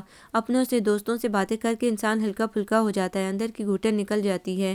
پتہ نہیں وہ میرے اندر کی گھٹن کے متعلق کیسے جان گئی تھی، مجھے حیرت سی ہوئی۔ نہیں، ایسی کوئی بات نہیں ہے، ہو سکتا ہے ایسا ہی ہو۔ خیر، وہ خاموش ہو گئی اور میں چاہنے کے باوجود اس سے مزید کچھ نہ کہہ سکا۔ پھر ایسا ہی ہونے لگا۔ صبح میں اسے یونیورسٹی ڈراپ کر دیا کرتا، واپسی میں وہ کبھی کسی دوست کی گاڑی میں، کبھی پوائنٹ سے گھر آ جاتی۔ وہ بہت جلد سب گھر والوں میں گل مل گئی تھی۔ یہ اس کی ذات کی ایک اضافی خوبی تھی۔ اس کی شخصیت میں بھلا کا اعتماد اور بے انتہا ملنساری تھی، جو اسے لوگوں میں کافی مقبول بنا دیتی تھی۔ خود ہمارے سارے گھر والے اس سے بہت خوش تھے۔ میں اکثر دیکھتا وہ امی کے ساتھ کچن میں گھسی بڑے اچھے ماحول میں ان کا ہاتھ بٹا رہی ہوتی، کبھی اماں کے کمرے میں بیٹھی ان کے ساتھ باتیں بگاڑ رہی ہوتی، تو کبھی ابا جی کے ساتھ زور و شور سے کسی کتاب یا آج کی تازہ خبر پر گفتگو ہو رہی ہوتی۔ اشمل اور سدرا تو تھے ہی اس کے دیوانے۔ میں نے محسوس کیا تھا کہ چاچو بھی آج کل گھر میں زیادہ نظر آنے لگے تھے۔ آفس سے آ کر تو وہ گھر سے نکلتے ہی نہیں تھے، بلکہ شاید وہ آفس سے بھی کچھ جلدی آنے لگے تھے۔ مجھے اندر ہی اندر کھولن ہونے لگتی۔ بظاہر کتنا بنتے ہیں، لیکن ایک لڑکی کے لیے، میں چڑھ کر سوچتا۔ ایک لڑکی کے لیے کیا؟ کوئی میرے اندر سے پوچھتا۔ تم بھی تو ایک لڑکی کے لیے جل کڑ رہے ہو اس وقت، اس کی وجہ سے اپنی روٹین بدل چکے ہو، اسے متاثر کرنے کے لیے ایڑی چوٹی کا زور لگا رہے ہو، تو وہ بھی اگر ایسا کر رہے ہیں تو تمہیں کیا اعتراض ہے؟ یہ بڑا پریشان کن احساس تھا کہ وہ میرے لیے بہت ناگزیر ہو چلی تھی، اور یہ میں کب چاہتا تھا۔ میں تو اپنے اندر اتنی ہمت ہی نہیں پاتا تھا کہ اس سے اپنے احساسات اور جذبات کا اظہار کر سکوں، اور وہ خود سے نہ سمجھتی یا انہیں پذیرائی نہ بخشتی تو زندگی میرے لیے کتنی آزاد ہو جاتی۔ میری ذات میں ایک بہت بڑی خامی تھی، اور وہ تھی اعتماد میں کمی۔ شاید اس کی وجہ میرے گھر والوں کا رویہ ہو۔ ہر بات میں چاچو سے میرا مقابلہ کر کے انہوں نے میرے اندر اعتماد کو پیدا ہی کہاں ہونے دیا تھا۔ پھر ایسا کیا کیا جائے کہ وہ اچھی سی لڑکی خود سے میری جانب ملتفت ہو جائے؟ اس سے پہلے کہ خود چاچو کوئی پیش رفت کر بیٹھے، مجھے کچھ کرنا تھا اس طرح کہ کسی کو اور خود اسے احساس تک نہ ہو۔ لیکن کیا، یہ سوچ سوچ کر میرا دماغ دکھ جاتا تھا۔ کبھی کبھی وہ موڈ میں ہوتی تو راستے میں مجھ سے خوب باتیں کرتی، جن کے جواب میں کافی سوچ سمجھ کر متانت سے دیا کرتا تھا۔ کیا کرتا، اپنی ازلی فطرت سے مجبور تھا، چاہنے کے باوجود میرے اندر اس جیسی بے تکلفی پیدا نہ ہو سکی تھی۔ خدا کے لیے اغلب بولا کیجیے، اندر ہی اندر گھٹا مت کیجیے۔ ایک دن اس نے کہا تو میں حیران رہ گیا، وہ کب میرے اندر تک اتر کر سب کچھ جھانک چکی تھی۔ آپ سے کس نے کہا کہ میں اندر ہی اندر گھٹتا رہتا ہوں؟ بعض لوگوں کی فطرت ہوتی ہے خاموش رہنے کی۔ جواباً میں نے کہا، میں نے آپ کے چہرے پر ایک کشمکش دیکھی ہے جو اندر ہی اندر لڑنے والوں کے چہرے پر نظر آتی ہے۔ یوں لگتا ہے کہ آپ بہت سی باتیں کہنا چاہتے ہیں لیکن کہہ نہیں پاتے۔ اظہار انسان کی تسکین کے لیے بہت ضروری ہوتا ہے، اس طرح اس کی زندگی میں مثبت تبدیلیاں آتی ہیں، وہ مطمئن ہو جاتا ہے، اس کی شخصیت میں توازن پیدا ہو جاتا ہے جو دیکھنے والے کو بھی متاثر کرتا ہے، خود اس کی زندگی بھی سہل ہو جاتی ہے۔ وہ بڑی تفصیل سے میری شخصیت اور رویے کا تجزیہ کر رہی تھی۔ آپ نے نفسیات کیوں نہیں پڑھی؟ بڑی کامیاب رہتی۔ یہ میری باتوں کا جواب نہیں۔ پتہ نہیں وردہ، میں مزید سنجیدہ ہو گیا۔ یہ شاید میری ذات کی سب سے بڑی خامی ہے۔ آپ کی شخصیت انتہائی مکمل ہے اغلب، سوائے ایک اعتماد کے۔ اپنے اندر اسے پیدا کریں، لوگوں کے نزدیک آئیں، ان سے بھاگے نہیں۔ دیکھیں پھر آپ ان میں کس طرح مقبول ہوں گے۔ آپ کے اپنے بہن بھائی کو آپ سے شکایت ہے کہ آپ ان سے اکھڑے اکھڑے رہتے ہیں، ان کے ساتھ گھلتے ملتے نہیں۔ وہ مجھے دیکھنے لگی۔ یہ ایسے رشتے ہوتے ہیں اغلب جو خوش نصیبوں کو ملتے ہیں، اور یہی وقت ہوتا ہے ان کے ساتھ زندگی کے اچھے لمحات گزارنے کا۔ پھر تو سب زندگی کے گور دھندوں میں الجھ کر جانے کہاں کہاں نکل جاتے ہیں۔ اب دیکھ لیں، میری ایک بہن ہے، میں اس کے ساتھ ہنسنا بولنا چاہتی ہوں، لیکن وہ مجھ سے کتنی دور ہے۔ کبھی کسی سے کوئی دل کی بات کہنی ہو تو دل مار کر رہ جاتی ہوں۔ آپ کے تو چاچو آپ کے دوست ہو سکتے ہیں، وہ آپ کے تقریباً ہم عمر ہیں، اچھے مزاج کے ہمدرد شخص ہیں۔ چاچو؟ میرا حلق تک کڑوا ہو گیا، شاید میری آنکھوں میں بھی تلخی اتر آئی تھی۔ وہ بغور مجھے دیکھتی رہی اور شاید سب کچھ سمجھ گئی۔ اس جیسی ذہین لڑکی سے کچھ چھپا رہنا بھی تو مشکل تھا۔ پھر ایک دن میں نے چاچو اور وردہ کو لان میں بیٹھے دیکھا، دونوں بہت خوشگوار موڈ میں تھے۔ پتہ نہیں کیا باتیں ہو رہی تھی، ظاہر ہے اتنی دور سے ٹیرس پر کھڑا میں کیا سمجھ سکتا تھا، لیکن میرے اندر غصے کا ایک ابال سا اٹھا تھا۔ وردہ نے مجھے یوں ٹیرس پر کھڑے دیکھ کر ہاتھ ہلا کر مجھے وہیں آنے کا اشارہ کیا تھا، لیکن میں نظر انداز کر کے اپنے کمرے میں آ گیا تھا۔ یہ چاچو؟ غصے سے میرے ہاتھوں کی مٹھیاں بھیج گئی تھیں۔ یہ میری زندگی سے چلے کیوں نہیں جاتے؟ کیوں میری ہر خوشی، ہر کامیابی کے بیچ میں آ کر کھڑے ہو جاتے ہیں؟ کافی دیر تک اپنے کمرے میں اسی کیفیت میں ٹہلنے کے بعد میرے غصے کی شدت میں کچھ کمی ہوئی تو میں اپنی موٹر سائیکل کی چابی اٹھا کر باہر آ گیا۔ میں نے دیکھا اس وقت وہ لان میں تنہا بیٹھی تھی، چاچو وہاں نہیں تھے۔ وہ پتہ نہیں کیا سوچ رہی تھی۔ میں اسے نظر انداز کرتا ہوا وہاں سے گزرتا چلا گیا تو پیچھے سے اس کی آواز آئی، اغلب کہیں جا رہے ہیں آپ؟ جی ہاں، میں نے خشک لہجے میں جواب دیا۔ پلیز مجھے میری فرینڈ کے گھر چھوڑ دیں گے، مجھے کچھ کام ہے۔ چاچو کے ساتھ کیوں نہیں گئی؟ وہ بھی شاید ابھی نکلے ہیں۔ میرے لہجے میں ہلکی سی طنز کی آمیزش تھی۔ اس وقت مجھے خیال نہیں آیا۔ خیر کوئی بات نہیں، آپ کو جلدی ہے تو؟ پہلی بار شاید اسے بھی میرا رویہ برا لگ گیا تھا۔ نہیں مجھے جلدی نہیں ہے، میں آپ کی سہولت کی وجہ سے کہہ رہا تھا۔ صبح تو مجبوری ہوتی ہے، وہ جلدی نکل جاتے ہیں۔ میں موٹر سائیکل پر بھی اتنی سہولت سے بیٹھ جاتی ہوں۔ ایک منٹ ٹھہریں، میں آنٹی کو بتاؤں اور بیگ لے آؤں اپنا۔ کچھ ہی دیر بعد وہ باہر تھی۔ میں راستے بھر خاموش رہا۔ میرا خیال تھا کہ وہ کچھ بولے گی، لیکن اس روز خلاف توقع وہ بھی خاموش رہی۔ ہاں البتہ اپنی دوست کے گھر کے سامنے اترتے ہوئے اس نے ایک جملہ ضرور کہا: آپ خاصے بدگمان شخص ہیں، یہ آپ کی شخصیت کی دوسری خامی ہے۔ میں شدید چڑ گیا۔ کیا میں اتنا ہی گیا گزرا تھا کہ وہ میری ذات کی خامیاں گنواتی رہتی؟ جواباً میں نے تیزی سے موٹر سائیکل کو سٹارٹ کیا اور اسے وہیں چھوڑ کر کچھ پوچھے بنا وہاں سے چلا آیا۔ اس رات میں جانے کہاں کی خاک چھانتا رہا، گھر جانے کو دل ہی نہیں چاہ رہا تھا۔ میرے اندر ایک جوار باٹا اٹھ رہا تھا۔ لوگ مجھے میری کیفیات کو کیوں نہیں سمجھتے، اور یہ وردہ جسے دوسروں کی نفسیات جاننے کا بڑا دعویٰ ہے، مجھے کیوں نہیں سمجھ پا رہی تھی؟ ہو سکتا ہے وہ تمہیں اور تمہارے جذبات کو اتنی اہمیت ہی نہ دیتی ہو، تبھی تو اسے تمہاری پرواہ بھی نہیں۔ کجا کہ ان کے ساتھ ساری زندگی کا کوئی بندھن باندھ لیا جائے۔ میں خود سے لڑ رہا تھا، خود کو دوش دے رہا تھا۔ پھر رات گئے، جب میں گھر پہنچا تو دروازہ کھولنے والے فیضان چاچو تھے۔ پہلی بار میں نے ان کے چہرے پر بزرگانہ ناراضی کو دیکھا تھا، ورنہ تو وہ ہمیشہ اپنے رشتے کو بھلا کر دوستانہ رویہ روا رکھتے تھے۔ یہ اور بات تھی کہ میں اس کی قدر نہیں کرتا تھا۔ کہاں تھے تم اب تک؟ انہوں نے ناراضی سے مجھ سے پوچھا تو میں کچھ جواب دیے بنا اپنی موٹر سائیکل اندر کھڑی کرنے لگا۔ میں کچھ پوچھ رہا ہوں تم سے، ان کی تیز آواز عقب سے ابھری۔ میں آپ کو جواب دینے کا مجاز نہیں ہوں، میں نے روکھے لہجے میں کہتے ہوئے ان کے چہرے پر نظر ڈالی جو میرے جواب پر شدت ضبط سے سرخ پڑ گیا تھا۔ لیکن اپنے ماں باپ اور ان کے باپ کو وضاحت کرنے کے مجاز تو ہو۔ رات کے 2 بج رہے ہیں، تم کبھی کسی کو بتائے بنا اتنی دیر باہر نہیں رہے، اس لیے انہیں اس کی عادت نہیں ہے۔ اماں، بھابھی اور سدرا کا رو رو کر برا حال ہے۔ بھائی جان اور میں جانے کہاں فون کر کے پوچھ چکے ہیں، کہیں پھنس گئے تھے تو فون کر کے اطلاع دے دیتے۔ غیر ذمہ داری کی انتہا ہے۔ ہاں ایک آپ ہی ہیں دنیا میں ذمہ دار۔ میں جلا کر مزید کچھ بولنا چاہتا تھا، لیکن سامنے برآمدے میں ایک ایک کر کے سب گھر والوں کو جمع ہوتے دیکھ کر ٹھہر گیا۔ واقعی مجھ سے غلطی ہو گئی تھی۔ میں نے ایک ایک کر کے سب پریشان چہروں پر نظر ڈالی، پھر میری نظر ان پر سے ہوتی ہوئی سب سے پیچھے کھڑے اس چہرے پر پڑی جو میری اس تاخیر کا سبب تھا۔ اس کی آنکھوں میں ملامت تھی۔ پھر سب مل جل کر پتہ نہیں کیا کیا بولنے لگے۔ کوئی رو رہا تھا، کوئی ڈانٹ رہا تھا، کوئی سمجھا رہا تھا، اور وہ خاموشی سے پلٹ گئی تھی۔ اور اب مجھے سب کچھ بھول کر ان لوگوں کو مطمئن کرنا تھا، معافی مانگنی تھی، اور اس کے لیے مجھے خاصے جھوٹ گڑنا پڑے۔ دوسری صبح پہلی مرتبہ میں آفس بھی نہ گیا۔ رات سوتے سوتے بہت دیر ہو گئی تھی، اسی لیے اٹھنے کی ہمت نہیں ہو رہی تھی۔ بہت دیر سو کر کچھ طبیعت فریش ہوئی تو میں واش روم سے فارغ ہو کر ناشتے کے لیے لاؤنج میں چلا آیا۔ امی حسب معمول کچن میں تھی اور وہ ڈائننگ ٹیبل پر بیٹھی اخبار پڑھ رہی تھی، یعنی آج اس نے بھی چھٹی کر لی تھی۔ میں اسے دیکھ کر وہیں بیٹھ گیا اور اس کے بولنے کا انتظار کرنے لگا۔ کوئی ملامت بھرا لہجہ، کوئی ناراضی کے اظہار والی بات، لیکن دوسری جانب خاموشی طاری تھی، یوں جیسے اسے میری آمد کی قطعی خبر نہ ہو۔ وردہ آئی ایم سوری، میں نے اسے مخاطب کیا۔ سوری ان لوگوں سے کریں جنہیں آپ نے اپنی اس غیر ذمہ دارانہ حرکت سے پریشان کیا ہے، اس نے خشک لہجے میں اخبار پر سے نظریں ہٹائے بغیر کہا۔ اور آپ پریشان نہیں ہوئی تو آپ مجھے پریشان کرنا چاہتے تھے۔ اس نے اخبار پر سے نظریں ہٹا کر مجھے دیکھا۔ مجھے غصہ آ گیا تھا آپ کی بات پر۔ میں نے ایمانداری سے اعتراف کیا۔ خود پر جلنا کڑنا چھوڑ دیں، یہ سب لوگ آپ سے بہت محبت کرتے ہیں، اس طرح انہیں پریشان کر کے آپ کے کس جذبے کی تسکین ہوئی میں نہیں جانتی۔ اور آپ، میں نے اس کے چہرے پر نظریں جما دی۔ میرا خیال تھا میرے یوں ایک دم پوچھ بیٹھنے پر وہ تھوڑا کسمسائے گی یا کم از کم جھیمبے گی ضرور، لیکن وہ اسی طرح پر اعتماد بیٹھی رہی۔ میرا ان لوگوں سے کوئی مقابلہ نہیں ہے، وہ آپ کے اپنے ہیں، میں یہاں چند روز کی مہمان ہوں۔ اس کا جواب صاف ڈالنے والا تھا۔ میں مزید کچھ پوچھتا، لیکن اس سے پہلے امی کی آمد نے مجھے خاموش ہو جانے پر مجبور کر دیا۔ میں اب مزید خاموش نہیں رہنا چاہتا تھا، اسی لیے 1-2 روز میں امی کو تنہا پا کر میں ان سے اپنی اس خواہش کا اظہار کر بیٹھا۔ میں سمجھ رہا تھا کہ وہ خوش ہوں گی، لیکن وہ کچھ دیر کے لیے چپ بیٹھی رہ گئیں۔ کیوں امی، اس میں کیا قباحت ہے؟ کیا وردہ آپ کو پسند نہیں ہے؟ میں نے بے چینی سے پوچھا۔ نہیں ایسی بات نہیں ہے، وہ بہت اچھی لڑکی ہے، لیکن ابھی چند روز پہلے اماں بھی فیضان کے لیے تذکرہ کر رہی تھیں۔ وردہ کے لیے؟ میرا دماغ بگ سے اڑ گیا۔ ہاں کہہ رہی تھی کہ اچھی بچی ہے، اس کے ماں باپ آ جائیں تو فیضان کے لیے بات کرتے ہیں، چاچو نے کہا ان سے بات کرنے کے لیے۔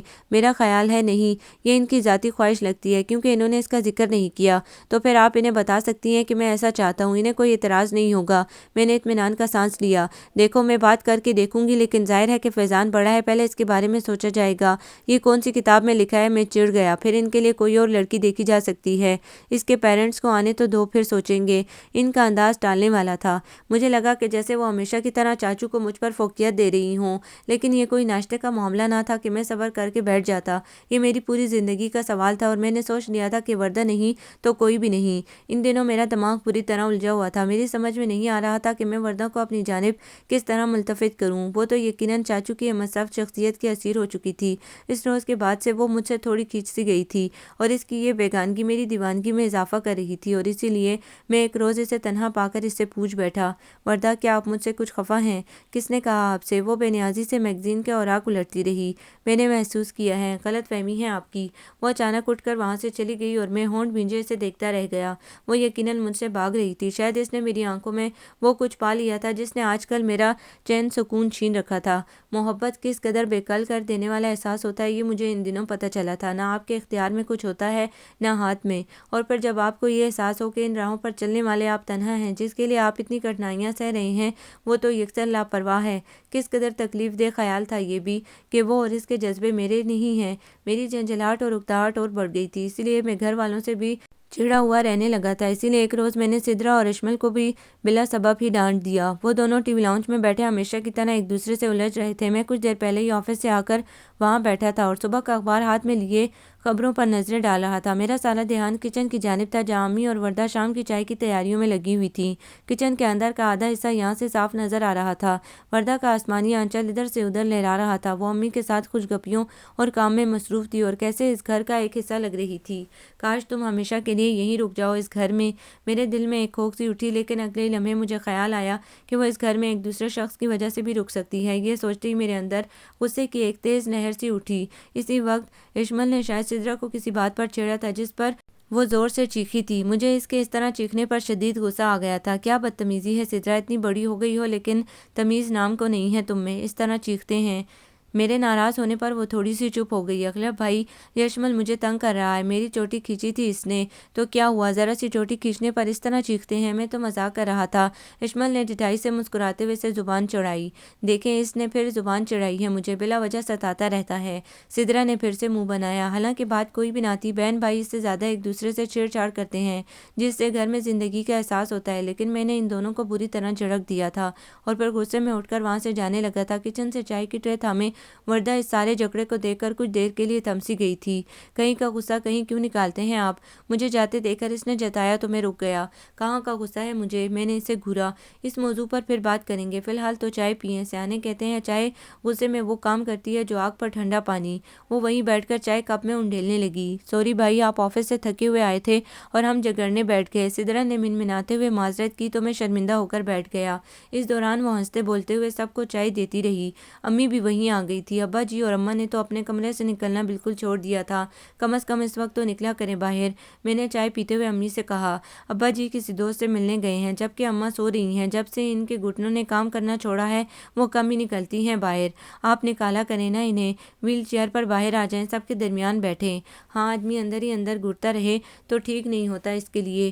وردہ کی آواز میں معنی خیزی تھی۔ میں نے چونک کر اسے دیکھا، وہ مجھے ہی دیکھ رہی تھی۔ میرے دیکھنے پر مسکرا کر دوسری جانب دیکھنے لگی۔ اسی شب جب میں کھانے کے کچھ دیر بعد لان میں واک کر رہا تھا، وہ وہیں چلی آئی۔ ہاں، آپ کھل کر بتائیے مجھے، آپ کو کیا الجھن ہے؟ کچھ دیر ادھر ادھر کی باتوں کے بعد اس نے اچانک پوچھا، کس نے کہا آپ سے کہ مجھے کوئی الجھن ہے؟ میں خواہ مخواہ سنجیدہ ہو گیا۔ چلے نہ بتائیں، میں نے تو سمجھا تھا کہ اس نے بھی اصرار نہ کیا۔ کیا سمجھا تھا آپ نے؟ انسان کو اپنے اندر کی فیلنگز کسی نہ کسی سے شیئر ضرور کرنی چاہیے۔ آپ کا کوئی دوست نہیں ہے؟ نہیں، کہتے ہیں جس کے جتنے زیادہ دوست ہوتے ہیں وہ اتنا ہی اکیلا ہوتا ہے، تو مجھے دوست سمجھ لیں، خالی دوست۔ میں نے پوچھنا چاہا لیکن خاموش رہا۔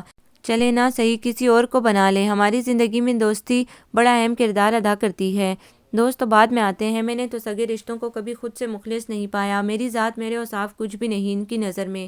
ہمیشہ زندگی بھر میری نفی کی جاتی رہی۔ میرے مقابلے میں دوسروں کو فوقیت دی گئی۔ میں اپنے ہی گھر میں دوسرے درجے کے شہری کی طرح پلتا بڑھتا رہا۔ میں اچانک پھٹ پڑا۔ وہ انتہائی توجہ سے میری باتیں سنتی رہی۔ جس بچے کو بچپن سے یہ احساس دلایا جاتا رہا کہ وہ ہر بات میں دوسرے سے کم تر ہے، اس کی شخصیت، اس کا ذہن، اس کی تعلیم، اس کی صفات سب دوسرے کے مقابلے میں کچھ نہیں ہے، وہ اس جیسا کیوں نہیں ہے؟ آپ بتائیں، کیا اس میں اعتماد پیدا ہو سکتا ہے؟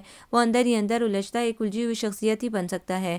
وہ کچھ کرتا ہے تو کوئی نوٹس نہیں لیا جاتا، کوئی تعریف کوئی توصیف اس کے حصے میں نہیں آتی، لیکن ایسا ہی کچھ دوسرا کرتا ہے تو اس کی واہ واہ ہوتی ہے، ایک شور مچ جاتا ہے، اس کی مثالیں دی جاتی ہیں۔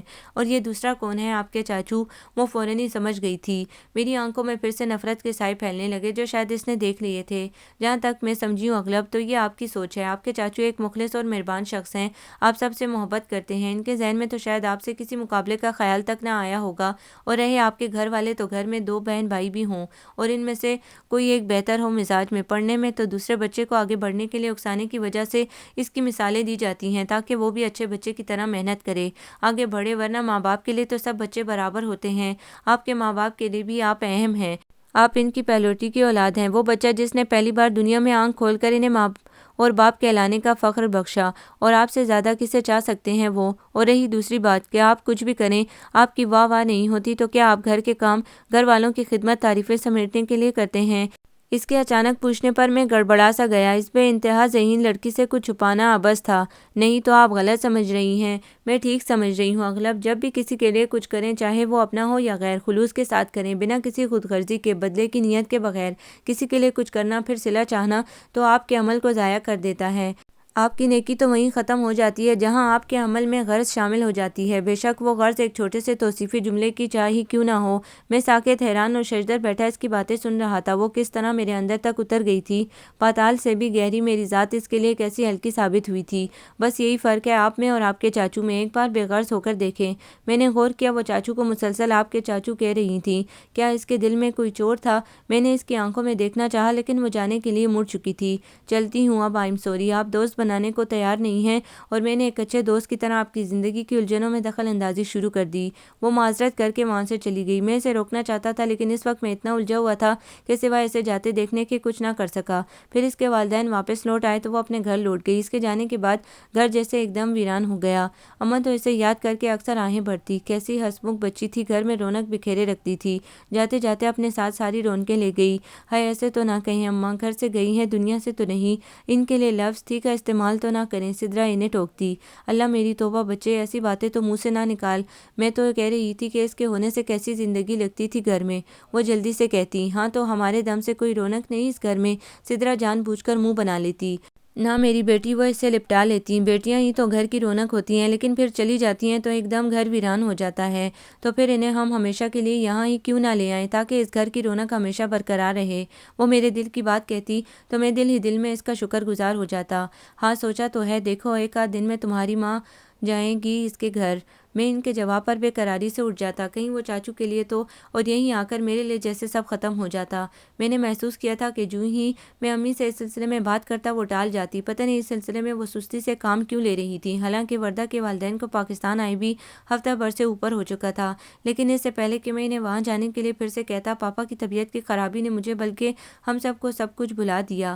کمزور تو وہ کافی دن سے ہوتے جا رہے تھے۔ چاچو میں اور باقی گھر والے انہیں بہت دن سے کہہ رہے تھے کہ وہ اپنا مکمل چیک اپ کروائیں، لیکن وہ مسلسل ٹالے جا رہے تھے۔ لیکن ایک روز چاچو ان سے اس بات پر سخت ناراض ہو گئے تو وہ ان کے ساتھ چلے گئے۔ ان کے سارے ٹیسٹ وغیرہ ہوئے اور جب رپورٹس ہمارے ہاتھ میں آئیں تو جیسے ہم سب کے پیروں تلے سے زمین ہی کھسک گئی۔ ان کے دونوں گردے ناکارہ ہو چکے تھے۔ گھر میں تو جیسے صرف ماتم بچ گئی تھی۔ حالانکہ پاپا اسی طرح بہادری سے کام لے رہے تھے، ہم سب کو سمجھاتے رہتے تھے، دیکھو تم سب پریشان نہ ہو، جتنے دن کی زندگی ہے وہ میں ضرور جیوں گا، خدا نے اس بیماری میں موت لکھی ہے تو اسی طرح صحیح۔ کہتی بھی تھی کہ اپنا چیک اپ کروا لیں، سنتے ہی نہیں تھے۔ شروع میں ہی معلوم ہو جاتا تو امی پھوٹ پھوٹ کر رونے لگتی۔ کسے معلوم تھا کہ وہ افسردگی سے مسکراتے۔ مجھے تو زندگی میں کبھی نزلہ کھانسی بھی ایسا نہیں ہوا کہ تکلیف دہ بنتا، معمولی چھوٹی موٹی بیماریاں، دو ایک دن میں ٹھیک۔ اب کیا پتا تھا کہ ساری کسر اس طرح نکلے گی۔ خیر جو میرے مالک کی مرضی، اس نے بیماری دی ہے، شفا بھی وہی دے گا، اور نہیں چاہے گا تو میں اور تم کچھ نہیں کر سکتے۔ بس دعا کیا کرو کہ خدا مجھے اتنی مہلت دے کہ اپنے بچوں کی ذمہ داریوں کو نبھانے تک جی سکوں۔ میرے دل میں ایک ہوک سی اٹھی۔ میرے خوشباش، ایکٹیو اور ہنسمکھ سے پاپا کس طرح بستر سے لگ گئے تھے۔ شروع میں مہینے میں ایک بار، پھر بعد میں بیماری کے بڑھنے پر ہفتے میں ایک بار انہیں ڈائلیسس کے لیے جانا پڑتا کہ یہ اس کا واحد علاج تھا۔ گھر واپسی پر کمزوری اور نکات سے ان کی وہ حالت ہوتی کہ ہم سب کے دل خون کے آنسو رو رہے ہوتے۔ ان دنوں چاچو کا صرف ایک کام رہ گیا تھا کہ وہ ان کے گردوں کی تبدیلی کے لیے کوشش کریں۔ وہ اس سلسلے میں بہت بھاگ دوڑ کر رہے تھے، پیسہ پانی کی طرح بہہ رہا تھا، لیکن پاپا کی زندگی سے بڑھ کر ہمارے لیے کچھ بھی نہیں تھا۔ پھر ایک روز مجھے پتہ چلا کہ چاچو نے اپنی گاڑی بھی بیچ دی ہے۔ بینک میں رکھی ہوئی تمام رقم تو پہلے ہی ختم ہو چکی تھی۔ مجھے بے انتہا شرم آئی، مجھے یہ خیال کیوں نہ آیا تھا، لیکن میری سیکنڈ ہینڈ موٹر سائیکل سے ملتا ہی کیا جو میں اسے بیچتا۔ میں نے اپنا دفاع کیا۔ پھر ایک روز چاچو نے بتایا کہ کہیں سے ایک گردے کا انتظام ہو گیا ہے اور پاپا کو گردہ لگا دیا جائے گا، جس کی بنا پر پاپا پھر سے زندگی کی جانب لوٹ سکیں گے۔ شکر ہے میرے مالک کا، اس نے کوئی راہ نکال ہی دی۔ امی تو یہ سنتے ہی رونے لگی تھیں، لیکن یہ ہوا کیسے؟ پاپا کے لیے بھی یہ مسئلہ حیران کن تھا۔ بس بھائی جان، اللہ بڑا مسبب الاسباب ہے۔ وہ ان کا ہاتھ تھام کر انہیں تکنے لگے۔ ان کی آنکھوں میں ہلکی سی نمی تھی اور چہرے پر اپنے بھائی کے لیے بے انتہا محبت۔ پاپا کا دوسرا ہاتھ ان کے کندھے پر آ کر ٹک گیا۔ ان کے چہرے پر چاچو کے لیے تشکرانہ جذبات تھے۔ ان کی باغ دوڑ بےلوث خدمت پاپا کی نظروں سے چھپی ہوئی نہیں تھی۔ ان دنوں تو جیسے وہ خود کو بھولے ہوئے تھے۔ انہوں نے چھوٹے بھائی کی حیثیت سے اپنا جو کردار نبھایا تھا وہ بے غرض تھا۔ مجھے تم پر فخر ہے فیضان، تم نے میرے لیے جو کیا، پاپا نے گلگیر لہجے میں کہا تو چاچو نے ان کی بات کاٹ دی۔ پلیز بھائی جان کچھ نہ کہیں، میں نے کچھ نہیں کیا، آپ کے لیے کچھ بھی نہیں۔ پتہ نہیں کیوں ان کی آواز بھر آ گئی تھی۔ اشمل سدرا، امی، اماں اور ابا جی، سب کے سب ان دونوں کے گرد جمع ہو گئے تھے۔ ہر شخص خوشی سے رو رہا تھا اور پتہ نہیں کیوں میں وہاں سے اٹھایا۔ میرا دل عجیب سا ہو رہا تھا۔ بھاگ دوڑ میں نے بھی کی تھی، پریشان میں بھی رہا تھا، اپنی جمع پونجی میں نے بھی استعمال کی تھی، لیکن اس کے باوجود تعریف و توصیف صرف چاچو کے حصے میں آئی تھی۔ اس لمحے بھی جب مجھے خوش ہونا چاہیے تھا، میں سلگ رہا تھا۔ کیسی عجیب اولاد تھا میں۔ پھر پاپا کے آپریشن کی تاریخ مل گئی، لیکن اسی شام جب چاچو نے آ کر بتایا کہ انہیں آفس کے کسی کام سے 15-20 دن کے لیے لندن جانا ہے تو سارے گھر والے پریشان ہو گئے تھے۔ ارے بیٹا، تم نے اپنی کمپنی والوں کو بتایا نہیں کہ ایک ہفتے بعد تمہارے بھائی کا اتنا بڑا آپریشن ہے؟ ابا جی نے پریشانی سے کہا۔ بتایا تھا ابا جی، لیکن میرا جانا بہت ضروری ہے۔ کام کی نوعیت ایسی ہے کہ میرا وہاں پہنچنا ضروری ہے۔ ارے خوب کہی بچے، بھائی کی زندگی سے نوکری زیادہ اہم ہے۔ اماں تلخ ہو گئیں۔ نہیں اماں، بھائی جان کی زندگی سے زیادہ میرے لیے کسی چیز کی اہمیت نہیں، لیکن نوکری بھی اس لیے ضروری ہے کہ پیسوں کی اہمیت سے کوئی انکار نہیں کر سکتا۔ فی الحال میں اسے چھوڑ نہیں سکتا، انہوں نے رسانیت سے سمجھایا۔ فیضان ٹھیک کہہ رہا ہے اماں، ایسی اچھی نوکریاں پھر آسانی سے نہیں ملتی۔ آپ اسے جانے دیں، یہاں اور دوسرے لوگ ہیں، سارا انتظام تو ہو ہی گیا ہے، اب تو بس مزے سے جا کر آپریشن ٹیبل پر لیٹنا ہے۔ پاپا نے ماحول کو خوشگوار بنانے کے لیے مسکرانے کی کوشش کی، حالانکہ میں دیکھ رہا تھا کہ چاچو کے جانے کی خبر سن کر وہ بھی پریشان سے ہو گئے تھے۔ آپ لوگ کیوں پریشان ہو رہے ہیں؟ اغلب ماشاءاللہ سمجھدار ہے، وہ یہاں ہوگا۔ پھر احسن انکل نے بھی مجھے یقین دلایا ہے، وہ ہر بات کا خیال رکھیں گے۔ دل تو میرا بھی نہیں چاہ رہا، لیکن مجبوری ہے۔ چاچو پھر سے سب کو سمجھانے لگے۔ اسی رات وہ میرے کمرے میں آئے اور مجھ سے کہنے لگے، میں جانتا ہوں اغلب کہ تمہیں کچھ سمجھانے کی ضرورت نہیں ہے، تم ماشاءاللہ سمجھدار ہو، سب کچھ آسانی سے ہینڈل کر لوگے، سب کا خیال رکھنا۔ ان کی آواز بھراسی گئی تھی۔ ان کے سمجھانے پر میں تھوڑا چڑ سا گیا۔ وہ میرے گھر والے بھی ہیں اور پاپا کی فکر مجھے آپ سے کم نہیں ہے۔ انہوں نے میرے لہجے اور لفظوں پر حیران ہو کر مجھے دیکھا، پھر مزید کچھ اور کہے بنا خاموشی سے پلٹ گئے۔ مجھے تھوڑی سی شرمندگی ہوئی، لیکن اگلے لمحے میں نے سر جھٹک دیا۔ ان کے جانے پر پورا گھر پریشان تھا، لیکن مجھے ایک گھٹیا سی خوشی ہو رہی تھی، ایک کمینہ احساس، چلو وہ نہیں ہوں گے تو میری بھاگ دوڑ دوسروں کی نظر میں تو آئے گی۔ اس سمے میں یہ بھول گیا تھا کہ میں وہ ساری تگودو اپنے باپ کے لیے کرتا اور اس میں دکھاوا اور نمودی کی کوئی گنجائش کہاں سے نکل آتی تھی، لیکن میرا ذہن ایسا سوچ رہا تھا۔ پھر چاچو چلے گئے۔ پاپا کامیاب آپریشن کے بعد گھر لوٹ آئے۔ پورا گھر خوشیاں منا رہا تھا۔ اس دوران چاچو کے 3-4 فون آئے تھے اور انہوں نے آپریشن کی کامیابی پر خوشی کا اظہار کیا تھا۔ وردہ اور اس کے گھر والوں نے صحیح معنوں میں اس دوران ہمارا ساتھ دیا تھا، لیکن میں محسوس کر رہا تھا کہ وردہ کچھ خاموش سی ہو گئی تھی۔ مجھ سے تو وہ برائے نام ہی گفتگو کرتی تھی، ہاں البتہ گھر والوں کو اتنے اچھے طریقے سے تسلی دیتی تھی کہ سب جیسے دوبارہ ہمت باندھ لیتے تھے۔ پاپا گھر آئے تو میں نے سکون کا سانس لیا۔ راتوں کو جاگ جا کر میری حالت بری ہو گئی تھی۔ کتنے دنوں سے میں ایک ٹانگ پر کھڑا تھا، لیکن یہ احساس کہ پاپا اب صحت مندی کی جانب لوٹ رہے ہیں سب تکلیفوں کو بھلا دیتا تھا، اور اس سے بھی بڑھ کر یہ بات کہ پاپا اور سب گھر والے مجھ سے بہت خوش تھے۔ میں نے ایک بیٹے کا فرض بہت اچھی طرح سے ادا کیا تھا۔ پاپا کے لہجے میں میرے لیے بہت محبت ہوتی، ہر آئے گئے کے سامنے کہتے کہ میری بیماری میں میرے بیٹے نے میری بہت خدمت کی ہے۔ ارے بھائی تو کون سا احسان کیا ہے بیٹا ہے آخر، سامنے والا جواب دیتا۔ ہاں ہے تو، لیکن آج کل اس قدر نفسا نفسی کا دور ہے کہ سگی اولاد بھی اپنی نہیں رہی، لیکن میں اس معاملے میں بہت خوش نصیب ہوں۔ بھائی ہے تو وہ سگی اولاد سے بڑھ کر بھاگ دوڑ کرتا رہا، جاب کی وجہ سے مجبوراً جانا پڑا اسے، ورنہ تو وہ سب کچھ بھولا ہوا تھا میرے لیے۔ وہ میری تعریف کرتے کرتے پھر سے چاچو کے راگ الاپنے لگتے تو میں سلگ کر وہاں سے اٹھ جاتا۔ چاچو کو گئے 25 دن ہو رہے تھے اور پاپا شدت سے ان کے منتظر تھے۔ گھر والے بھی ان کی کمی کو بہت محسوس کر رہے تھے اور ایک میں تھا جس کے دل میں بار بار یہ خیال آتا تھا کہ کاش وہ کبھی واپس نہ آئے۔ کیا ان کے جانے سے اس گھر کے کام رک گئے تھے؟ کیا ان کے جانے سے ہمیں کوئی مشکل پیش آئی تھی؟ کیا میں ان سے احسن طریقے سے سب کچھ ہینڈل نہیں کر لیا تھا؟ میں خود غرضی سے سوچتا۔ اور پھر ایک دن وہ لوٹ آئے۔ سب انہیں یوں اچانک دیکھ کر حیران رہ گئے۔ وہ کافی کمزور ہو رہے تھے۔ پاپا سے مل کر پتہ نہیں کیوں وہ آہستہ آہستہ آنسو بہاتے رہے۔ شاید یہ خوشی کے آنسو تھے۔ اس دن احسن انکل، آنٹی اور وردہ وغیرہ بھی آ گئے تھے۔ مجھے لگا احسن انکل کچھ کہنا چاہتے ہیں، لیکن پھر پتہ نہیں کیوں وہ رک جاتے۔ آنٹی بھی کچھ مضطرب سی تھی اور وردہ تو یکسر مجھے نظر انداز کیے چاچو میں گم تھی۔ وہ بھی اس میں بہت دلچسپی لے رہے تھے۔ مجھ سے مزید برداشت نہ ہوا تو میں اٹھ کر باہر آ گیا۔ میرا وجود جیسے پس منظر میں چلا گیا تھا۔ وہی بات جس سے میں شدید چڑھتا تھا وہی ہو رہی تھی۔ کیا ہوا؟ آپ اٹھ کر باہر کیوں آ گئے؟ وردہ کی آواز پر میں چونک کر مڑا۔ وہ عجیب سی نظروں سے مجھے دیکھ رہی تھی۔ یوں ہی اندر دل گھبرا رہا تھا۔ میں نے گول مول سا جواب دیا۔ دل گھبرا رہا تھا، یا وہ کہتے کہتے رک گئی، یا میں نے اسے گھورا۔ پتہ نہیں وہ کیا کہنا چاہتی تھی۔ آپ اچھی طرح سمجھ رہے ہیں میں کیا کہنا چاہتی ہوں؟ وردہ، میں نے اچانک اس کے ہاتھ تھام لیے۔ آپ مجھ سے شادی کریں گی؟ نہیں۔ اس نے اطمینان سے اپنے ہاتھ چھوڑا۔ اس کے چہرے پر میرے اس اچانک پروپوزل پر کسی قسم کا تاثر نہیں ابھرا تھا، جیسے وہ میرے سوال کی پہلے سے منتظر تھی۔ کیوں وردہ، کیا آپ مجھے پسند نہیں کرتی؟ میں بے تابی سے پوچھنے لگا۔ نہیں، مجھے خود غرض لوگ پسند نہیں ہیں۔ وہ لوگ جو زندگی کے آئینے میں صرف اپنی تصویر دیکھنا پسند کرتے ہیں۔ کسی کے کام آتے ہیں تو اپنی غرض سے، کسی کا بھلا چاہتے ہیں تو صرف اس لیے کہ ان کی واہ واہ ہوگی۔ اس نے صاف گوئی سے بنا کسی لاگ لپٹ کے کہا۔ تو آپ کی نظر میں ایسا ہوں؟ مجھے معلوم تھا وہ سچ کہہ رہی ہے، لیکن مجھے پھر بھی غصہ آ گیا۔ آپ یہ سوال خود سے کریں۔ آپ کا ایک ایک عمل اس کی تفسیر ہے، اور جس شخص کا ہر عمل مصنوعی ہو، اس میں کہیں بھی رتی بھر خلوص نہ ہو، وہ کسی کو کیا دے سکتا ہے؟ جو اپنے گھر والوں سے خالص اور سچی محبت نہ کر سکا، وہ کسی اور کو کیا دے سکے گا؟ فریب، خود غرضی، ریاکاری۔ آپ مجھ پر الزام لگا رہی ہیں۔ میرا لہجہ بھڑک اٹھا تھا اور چہرہ یقیناً لال ببو کا ہو گیا تھا۔ قطعی نہیں۔ جب تک کسی آخری نتیجے تک نہیں پہنچ جاتی، کوئی فیصلہ نہیں سناتی۔ آج آپ کو ایک بات بتاؤں کہ قدرت نے مجھے ایک وصف عطا کیا ہے کہ میں لوگوں کے رویوں، لہجوں اور آنکھوں سے ان کے اندر کی سوچ کو پڑھ لیتی ہوں۔ میں نے بھی ایک روز اچانک آپ کے اندر اتر کر جھانک لیا تھا۔ آپ ساری زندگی اپنے چاچو سے چڑھتے اور نفرت کرتے آئے ہیں، کیونکہ زندگی کے ہر میدان میں وہ آپ سے چند قدم آگے رہے۔ آپ کو مات ہوتی رہی اور یہ شکست آپ کو جھنجھلاتی رہی۔ وہ براہ راست میری آنکھوں میں جھانک رہی تھی۔ یہاں ان کا کیا ذکر ہے؟ میری جھنجھلاہٹ اور غصے میں مزید اضافہ ہو گیا۔ انہی کا تو ذکر ضروری ہے۔ وہ مسکرائی۔ انہی سے تو رقابت محسوس کرتے رہے ہیں آپ، یہ جانے بغیر کہ آپ کی یہ نفرت بلا سبب ہے۔ ان کی کچھ خوبیاں قدرت کی دی ہوئی تھیں، تو کچھ انہوں نے اپنی محنت، لگن، خلوص اور بے غرضی کے جذبے سے اپنے اندر پیدا کر لیں۔ آپ چاہتے تو آپ بھی ایسا کر سکتے تھے، لیکن آپ نے اسے اپنی انا کا مسئلہ بنا لیا، اس سے حسد کرنے لگے۔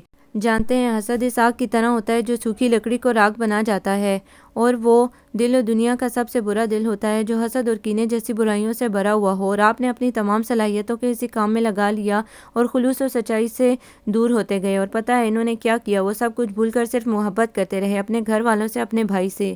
وہ بیچ میں رکی، اس کا لہجہ کپ کپا گیا تھا اور آنکھیں نم ہو چلی تھیں۔ ہاں، تبھی اتنے مشکل وقت میں اپنی جاب کو فوقیت دے کر اس وقت چلے گئے جب ان کے بھائی کو ان کی سخت ضرورت تھی۔ اپنا بینک بیلنس اور گاڑی قربان کرنے کا مطلب یہ نہیں کہ انہیں پاپا سے بہت محبت ہے۔ میں نے طنزیہ کہا۔